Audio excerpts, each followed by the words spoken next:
My grandmother just kidnapped my newborn baby, and I don't really know what to do about it. She's suffering from dementia, so she's not collectively all there in her mental mind, and I'm afraid for the health of my baby.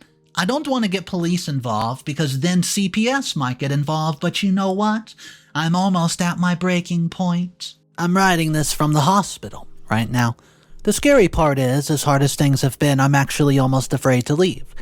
I'm 25 and female and I just gave birth. It wasn't entirely by choice. I mean, getting rid of a baby isn't completely banned where I live, but the laws here are still pretty strict.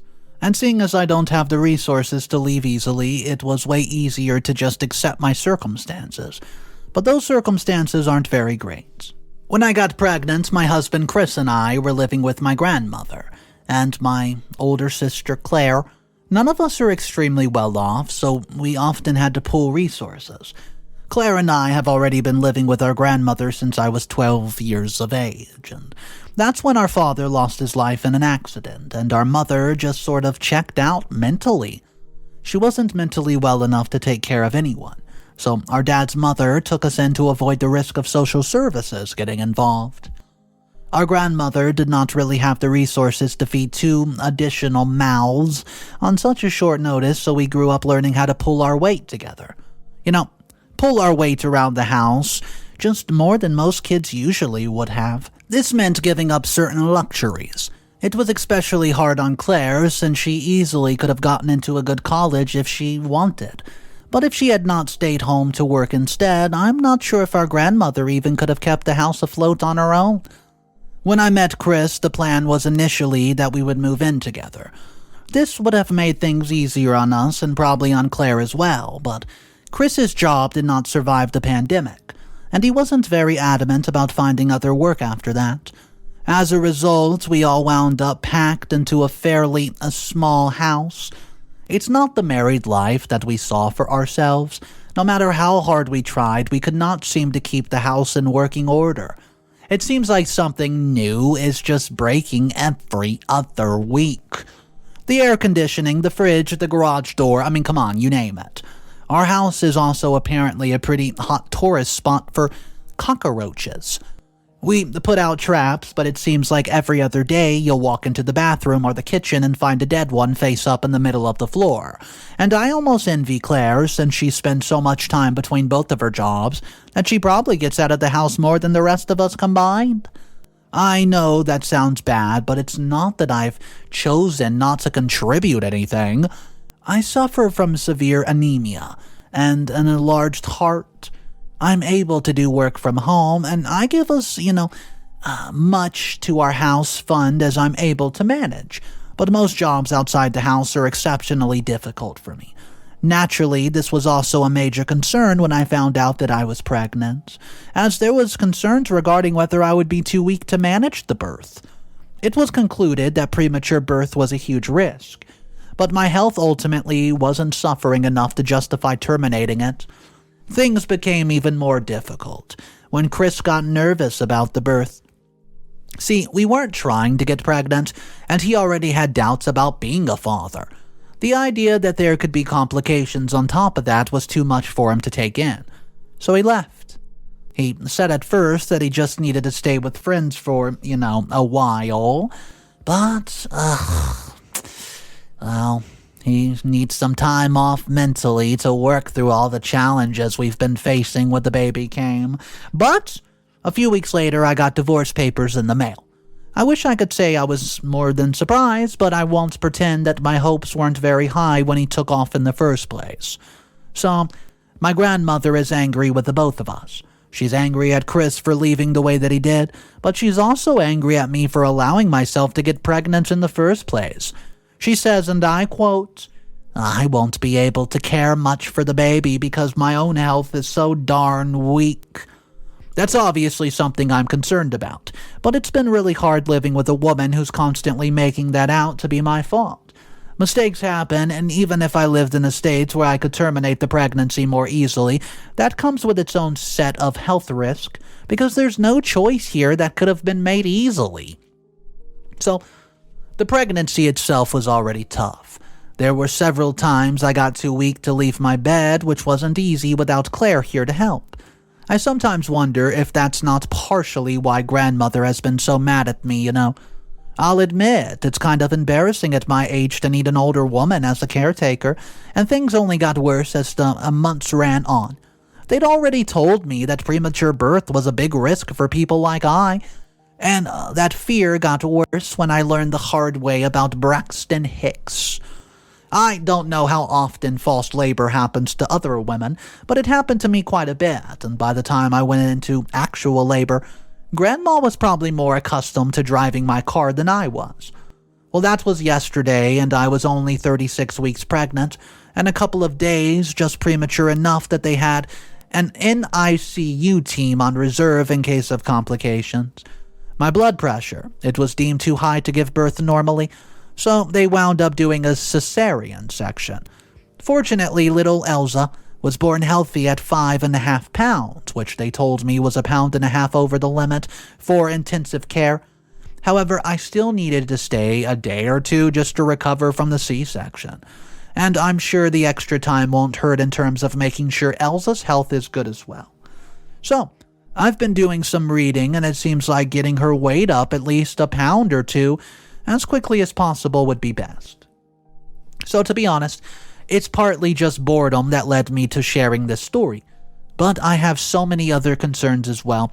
For instance, I have no idea what to do with the whole Chris situation. Was he just running out on me? Or was he running out on our daughter as well, and should I reach out and let him know that everything went fine? I already feel guilty that I did not contact him as soon as I went into labor. I could use Braxton Hicks as an excuse, but I honestly never tried to contact him at any of those times either. I guess I thought that if he really cared, I would have already heard from him by now. At the same time, I know this pregnancy really scared him, and I don't like the way he handled it, but that doesn't mean that there was any malice behind it. I'm just also worried about how to care for the baby moving forward, and I already wasn't bringing in very much by working from home, and that's going to suffer even more for a while now. It isn't fair to Claire to have to keep working 2 jobs just to help me support my baby. I know there's government assistance programs that I can sign up for, but I don't know how long they last or if they even really help much to begin with, guys. I just frankly don't even know how to get started with it, if I'm being honest. What do you meet with to find answers like this is the question that I'm wondering. Finally, I'm honestly just worried about my own ability to even be a parent. What do you guys think about that? It hurt so much when my grandmother said that I would not be able to care for my own child. I try not to take much of what she says personally because, partly, I know that helping me when I was on the bed rest could not have been easy.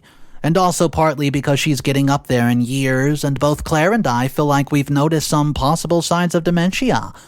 I also know she's always judging our mom for not taking care of us better after our father died. So whether it stems from dementia or not, I can't help but feel like maybe her harsh words were almost aimed more at my mother than at me.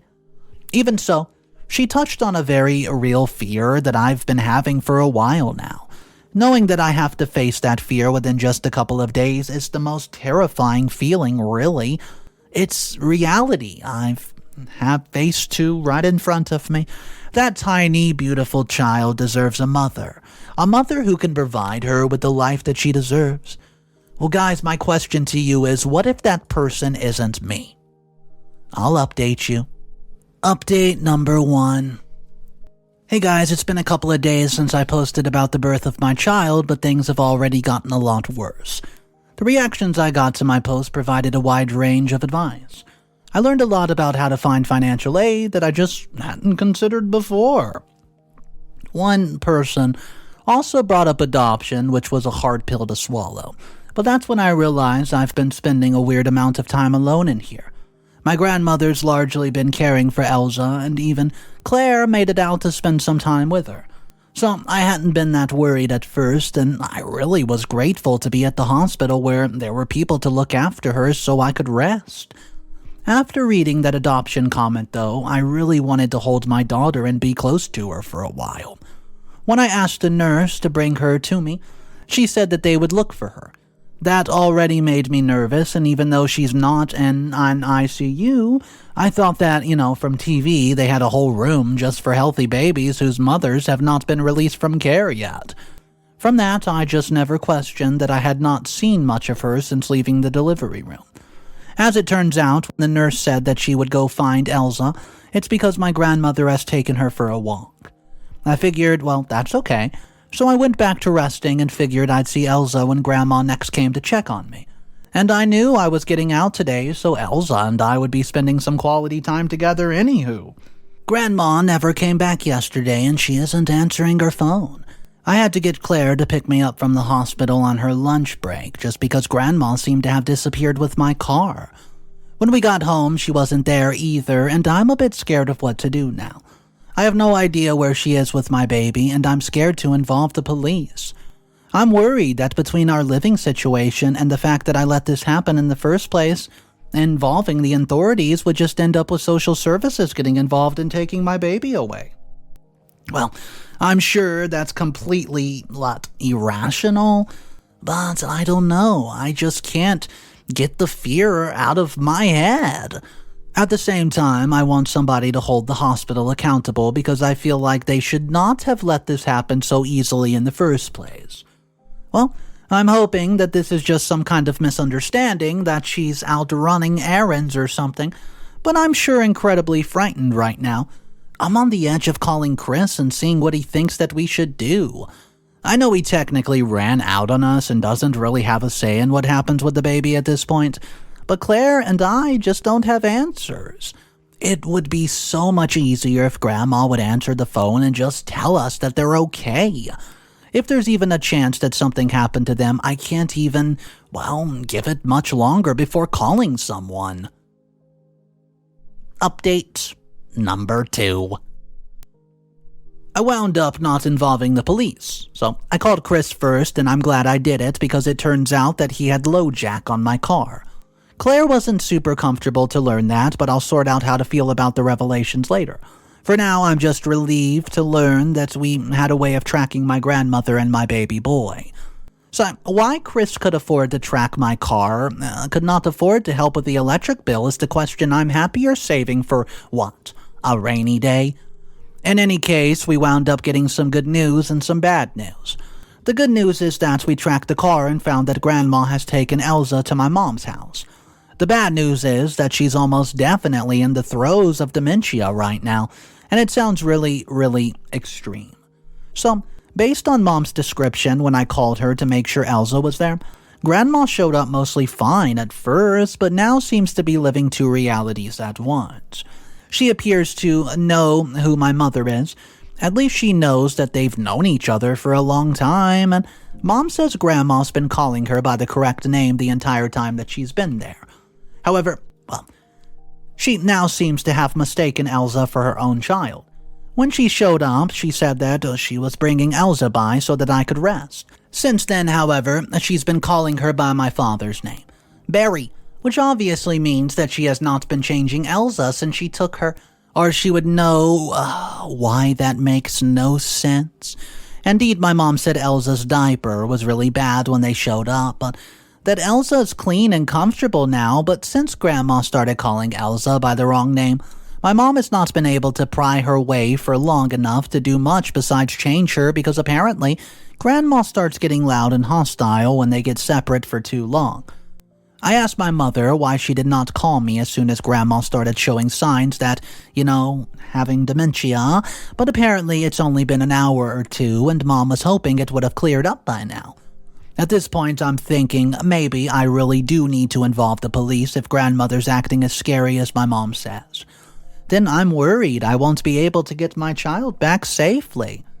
Well, either way, I asked Mom to keep Grandma busy until Claire and I got there.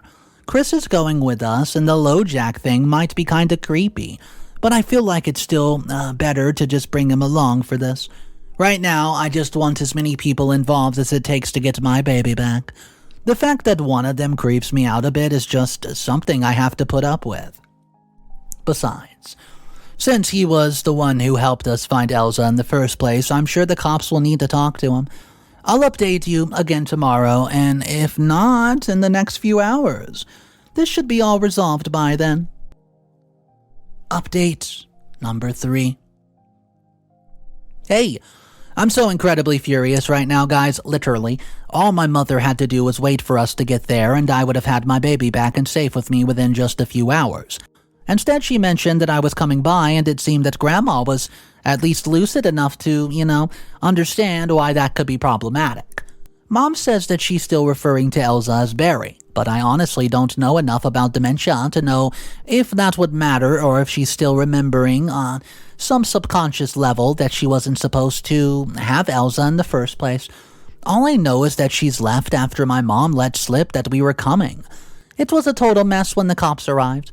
Not only did we have to explain the whole situation from the absolute beginning, but they also had to take down information on, the other theft. My mom did not realize until after Grandma left that her purse was missing. When we got to her house, my car was still in the driveway. My mom was not, which means that we can't track the car anymore, and it also means that Elsa's probably not in a car seat right now. I don't know if Grandma even has formula or anything for her. My daughter's already underweight, and now I don't even know if she's getting the most basic of care. My mom told me it would be fine. She said that before Grandma left, she said that she was taking Elsa home. I don't know why Mom still believed Grandma would actually do that after learning the woman had stolen her car. But it doesn't matter, because Grandma and Elsa were not there when we got back to the house. So, yeah, I just don't know what we were supposed to do at this point. Besides, leave it up to the cops. I feel like I'm letting my baby down by just sitting at home moping about. Claire's been as much of a comfort as she can be. But I just don't feel like putting her out either. She's already taken time off work to help me search for Elsa, and I know that has to be stressful for her. Especially since Chris is going to be involved in the search. Well, I just didn't realize it until we were talking with the cops after failing to find Grandma at my mother's, but apparently he broke the law by putting the LoJack on my car without my consent. They did not arrest him on the spot or anything, but he could be facing some pretty large fines if I go ahead with pressing charges. I told him that I would not press any charges if he canceled the LoJack immediately, and put aside at least the half maximum fine towards child support. He says that he could not put that kind of money together overnight, and I told him I could not decide overnight whether I wanted to make a decision like pressing charges. As terrified as I am that everything's happened, I have to admit that watching him squirm when I said that did help me smile for just a brief moment. Well, still, I can't get over the fact that this is even happening. I used to be unsure whether I even wanted to keep this baby, and now it feels like getting her back is the only thing my life matters about. And I'm worried about Grandmother. Is it even safe for people with dementia to drive?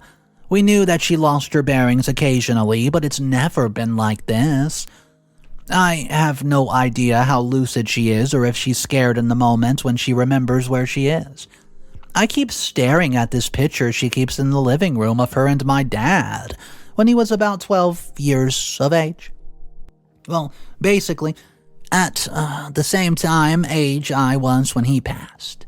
They're outside of my dad's childhood home, and she just looks like such a beautiful, upbeat person. You would never look at that person like that and think they're going to lose their mind and take someone's baby one day. It's just so unreal. I know the cops are doing what they can, and I just hope this is all over soon. Final update. We found her, and I got her bundled against my chest as I typed this out, and I could not be more relieved because in the end we found up finding that, her without the cops' help. Or to be more accurate, I was the one who helped lead them to where my grandmother was taking her. In a way, I actually have this site to thank you. See, the light bulb did not really pop for me until I was reading back over my last update, and we just assumed when she told my mother that she was taking Elsa home. She was either lying or coming back to the house. Looking at that old photo of grandmother and my dad, and just thinking about the fact that she's actually been confusing her own child, well, with Elsa, I realized this would not be the home she was talking about. She was taking Elsa to the house where my father grew up. That was a bit worrisome since he grew up a couple cities over. I mean, that's a long way for a woman to drive without a full mental capacity, especially when there's a baby in the car without a car seat. So, I had no idea how it works when a crime goes across city lines, though. Or whether there would be a delay in our police department informing the other of what was happening. So, just to be sure, Claire and I were already in the car on the way to grandmother's old house by the time I even dialed emergency. The police were there when we got there, but it didn't seem that they've been there for very long. I'm guessing grandmother took the scenic route, because it seems that she would woken up the homeowners to try to force open a window when she could not find a hide key that she expected to find back in the day. Elsa was thankfully A-okay. The stress of having the homeowners confront her and them having the cops show up to see, it must have been shocking by her reality. So, when Claire and I pulled up, she was sitting out front crying while the officers were speaking to her. She could not remember why she was there, but seeing the house reminded her about the loss of her son. Luckily, the homeowners aren't pressing charges. The wife had a father who struggled with Alzheimer's before he died, so they were pretty sympathetic. They gave us some resources for where we could get grandmother to receive around-the-clock care. Getting her situated was pretty much their only requirement for not pressing charges. At this point, it's hard to deny that she needs help, but they also helped us return our mother's car to her house, so their generosity is very much appreciated. Well, that didn't mean that things were going to end smoothly. I've still got some unresolved issues with Chris and the whole LoJack thing. We were also told to expect a visit from social services after everything that went down. They just want to make sure that our home life is suitable for Elsa. They told me it's essentially routine in cases like this. Well, routine feels like the wrong word entirely for everything that's happened the last few days. Either way, they said that as long as we take care of grandmother's arrangements and they don't find any other problems with me or Claire, then we should not have to, worry about very much.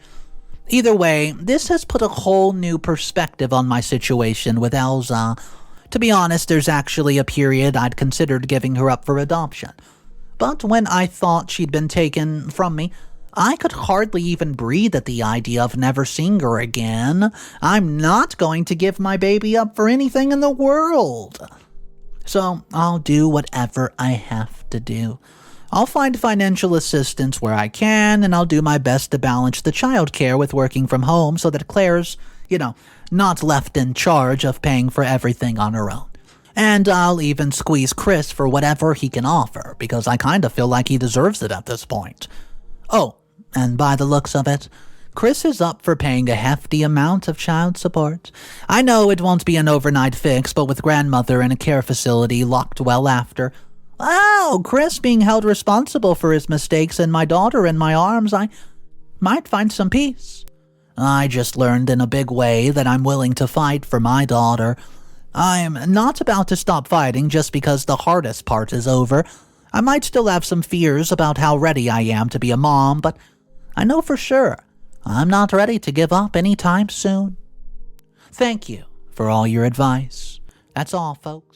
Well, guys, this story was an absolute roller coaster. Am I right? So, I don't want to say that the story ended on a positive note, but at least it didn't end in a tragedy.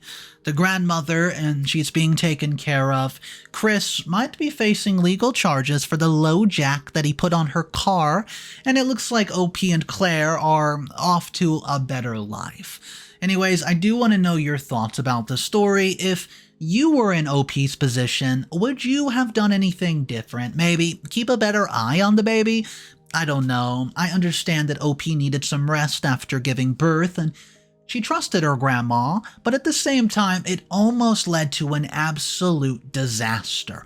I mean, the grandma was even confusing the baby with a man, Barry. Anyways, guys, my name's Mr. Reddito, and yes, I narrate stories every single day. If you want to be a part of these stories, All you have to do is subscribe, or at least consider subscribing. And if you enjoyed it, drop a like on the video. It does help me out in the algorithm. Yeah, it does, and I appreciate it, guys. Have a great day. I'll see you tomorrow. And of course, remember, it's cool to be kind. Peace.